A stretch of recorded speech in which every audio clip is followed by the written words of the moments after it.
आज की क्लास में हम पढ़ेंगे खनिज लवण के बारे में। खनिज लवण जिन्हें कहा जाता है मिनरल्स। ये खनिज लवण आपके हैं यूनिट 3 में।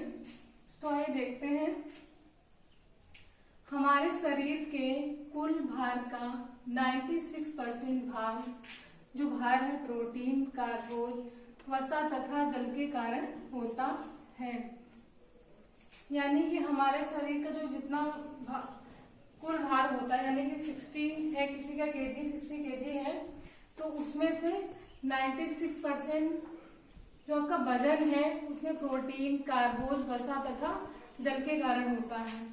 शेष 4% खनिज लवणों के कारण होता है और जो वजन में 4% बचता है उसके कारण होता है खनिज लवण। मानव शरीर में कुल कितने खनिज लवण है? 24। ठीक है। क्या बताया मैंने आपको अभी कि हमारे शरीर के कुल भार का, यानी हमारे शरीर में जो कुल वजन है उसमें 96% भार में क्या क्या रहता है? प्रोटीन, कार्बोज, वसा तथा जल, और जो बचा 4% उसमें है खनिज लवण आ जाता है। और मानव शरीर में कुल कितने? 24 खनिज लवण होते हैं।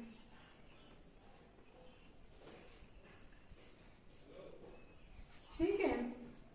ये खनिज तत्व भोजन द्वारा शरीर को मिलते हैं, यानी कि जो खनिज लवण हमारे शरीर में कैसे पहुंचते हैं? ये भोजन के माध्यम से खनिज लवण हमारे शरीर को मिलते हैं।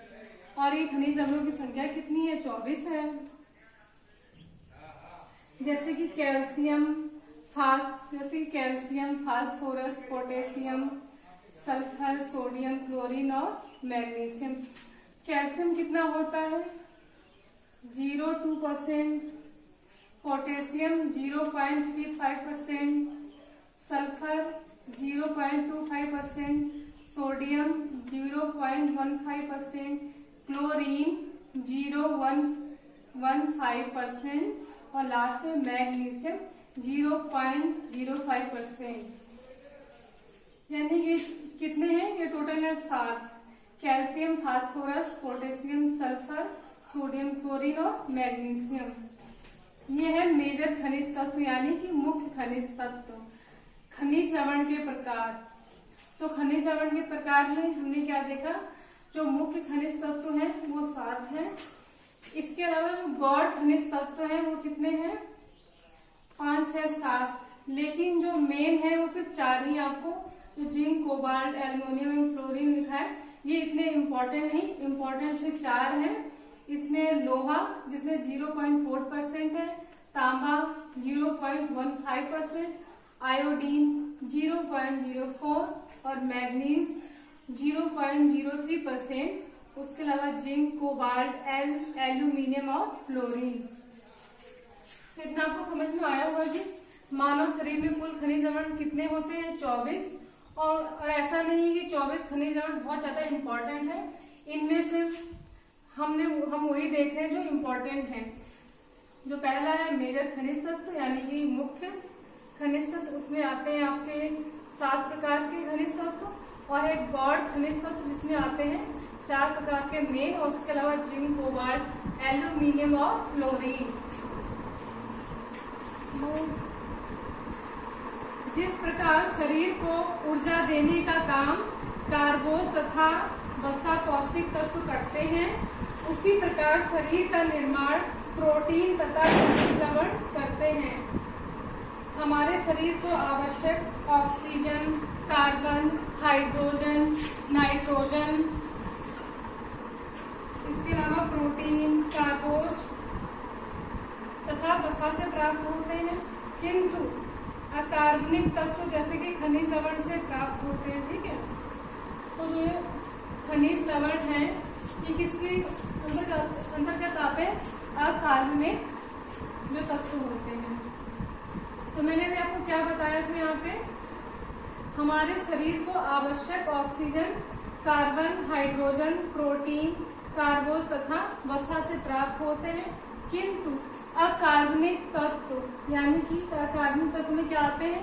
खनिज लवण, से प्राप्त होते हैं जो अकार्बनिक तत्व हैं, अर्थात वे तत्व जिसमें कार्बन अनुपस्थित रहती है। ठीक है, नेक्स्ट देखते हैं शरीर में खनिज लवणों का वितरण। हमारे शरीर में लगभग 24% खनिज लवण विद्यमान रहते हैं, जो या तो वे स्वतंत्र रूप से शरीर में उपस्थित रहते हैं अथवा कार्बनिक पदार्थों के साथ संयुक्त रूप में रहते हैं। इसमें हम पहला देखेंगे शरीर में खनिज लवणों के वितरण में खनिज लवण स्वतंत्र रूप में। पहला क्या है, खनिज लवण स्वतंत्र रूप में। तो इसमें क्या है, प्रायः खनिज लवण स्वतंत्र रूप से कोशिकाओं में विद्यमान रहते हैं। तो खनिज लवण स्वतंत्र रूप में यहाँ कहाँ मिलते हैं, कोशिकाओं यानी सेल्स में पाए जाएंगे। नेक्स्ट है खनिज यौगिक के रूप में। जब दो या दो से अधिक खनिज लवण आपस में मिल जाते हैं तब खनिज यौगिक का निर्माण होता है। ठीक है, तो शरीर में खनिज सेकंड किस रूप में पाई जाती है, खनिज यौगिक के रूप में। तीसरा है कार्बनिक यौगिक के रूप में। जब खनिज लवण कार्बनिक तत्व जैसे कार्बोज, वसा या प्रोटीन के साथ मिल जाते हैं तब कार्बनिक यौगिकों का निर्माण होता है। यानी कि कैसे, जब खनिज लवण कार्बनिक तत्वों से मिल जाते हैं, कार्बनिक तत्व क्या क्या होगा, कार्बोज, वसा या प्रोटीन के साथ मिल जाते हैं तब कार्बनिक यौगिकों का निर्माण होता है। ठीक है, तो वहां पे भी क्या है, खनिज लवण का यहाँ पे वितरण हो गया। तीसरा फॉर्म है इसमें, जैसे कि हीम प्लस ग्लोबिन, तो क्या हो गया, हीमोग्लोबिन हो गया। फास्फोरस प्लस प्रोटीन, तो फास्फोप्रोटीन, ये सब इसके एग्जाम्पल हैं। अब देखते हैं खनिज तत्वों के सामान्य कार्य क्या हैं। ठीक है, खनिज तत्वों के सामान्य कार्य में हम देखेंगे शरीर में हड्डियों तथा दांतों के निर्माण तथा मजबूती में मुख्य भूमिका कैल्शियम तथा किसकी होती है, फास्फोरस की होती है, किंतु मैग्नीशियम की अनुपस्थिति में ये दोनों कार्य नहीं कर पाते हैं। अर्थात क्या है कि हड्डियों तथा दांतों के निर्माण में मुख्य भूमिका किसकी होती, कैल्शियम तथा फास्फोरस की होती, लेकिन अगर इसमें मैग्नीशियम यानी मैग्नीशियम नहीं होता है, मैग्नीशियम की अनुपस्थिति हो जाती है, तो ये जो दोनों है फास्फोरस और कैल्शियम, वो अपना कार्य अच्छे तरीके से सुचारू रूप से कार्य नहीं कर पाते हैं। नेक्स्ट क्या आता है, रक्त निर्माण। रक्त निर्माण के लिए सबसे ज्यादा आवश्यक क्या होता है, हीमोग्लोबिन या लाल रक्त कण। तो लाल रक्त कण के लिए मुख्य भूमिका लौह लवण की होती है, यानी कि हीमोग्लोबिन में मुख्य रूप से क्या पाया जाता है, लौह लवण।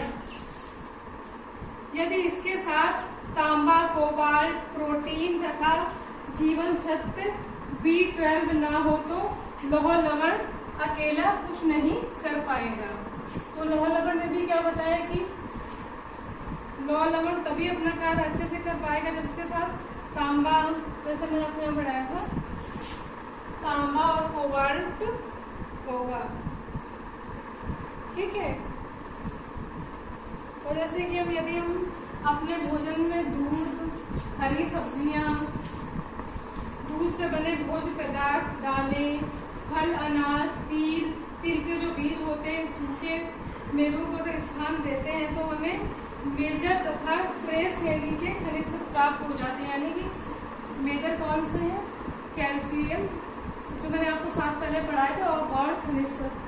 यानी कि यदि हम अपने भोजन में दूध लेंगे, दूध से बने भोज्य पदार्थ लेंगे, दालें लेंगे, दालें, फल, अनाज तथा तिल के बीज हो गए, और सूखे मेवे को शामिल करते हैं तो हमें क्या, ये 7 खनिज तत्व और साथ में जो 4 खनिज तत्व हैं उनकी प्राप्ति हो जाएगी, लोहा, तांबा, आयोडीन और मैग्नीज की। ठीक है, तो ये ये क्या था, खनिज लवण के प्रकार।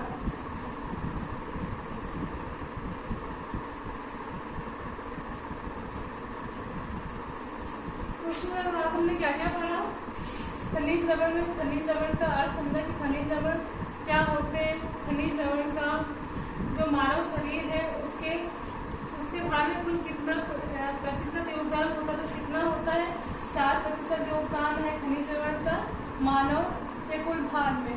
और मानव शरीर में कुल कितने खनिज लवण पाए जाते हैं, 24 खनिज लवण पाए जाते हैं। शरीर में खनिज लवणों का वितरण, यानी शरीर में खनिज लवण कितने रूप में पाए जाते हैं फॉर्म में, तो क्या है, खनिज लवण एक स्वतंत्र रूप में पाए जाते हैं, खनिज यौगिक के रूप में पाए जाते हैं और कार्बनिक यौगिक के रूप में भी पाए जाते हैं।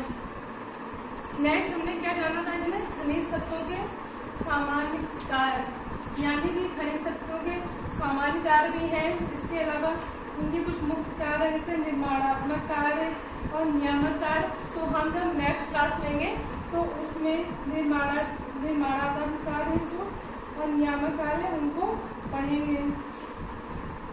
उसके अलावा जो ये मेन खनिज तत्व जैसे calcium, phosphorus, potassium, sulphur, sodium, chlorine, magnesium, तो इनका भी हम नेक्स्ट क्लास में डिस्कस करेंगे। स्टूडेंट्स मिलते हैं नेक्स्ट क्लास में। Thank you.